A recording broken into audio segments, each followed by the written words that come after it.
அடித்து கொளுத்துற அக்னி நட்சத்திர வெயிலில் இப்படி ஒரு மழையை பார்த்தா எப்படி இருக்கும் சொல்லுங்கள். மதியம் 3 மணிக்கெல்லாம் நல்லா ஜோன்னு மழை பெய்ய ஆரம்பிச்சிருச்சு. இந்த மழைக்கு சூடாக ஸ்நாக்ஸ் செய்ய முருங்கைக்கீரையை ஒடிச்சு எடுத்துக்கிட்டேன். 1.5 கப் ராகி மாவுக்கு 2 கைப்பிடி முருங்கைக்கீரை, பொடியாக நறுக்கின பெரிய வெங்காயம், வரமிளகாய், தூளுப்பு இதெல்லாம் சேர்த்து நல்லா பெசரி விட்டுக்கணும். 1 ஸ்பூன் நெய் விட்டோம் அப்படின்னா ரொம்ப வாசனையாக இருக்கும், டேஸ்ட்டாக இருக்கும். தண்ணி கொஞ்சம் கொஞ்சமாக சேர்த்து இந்த மாதிரி சப்பாத்தி மாவு போல் பிசைஞ்சு எடுத்துக்கணும்.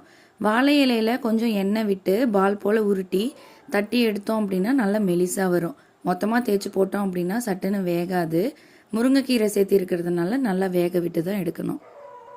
2 பக்கமும் எண்ணெய் விட்டு பொறுமையாக திருப்பி எடுத்தோம் அப்படின்னா பிஞ்சு போகாது. இந்த ராகி அடைக்கி ஊறுகாய் வச்சு சாப்பிட்டோம் அப்படின்னா காம்பினேஷன் ரொம்ப சூப்பராக இருக்கும்.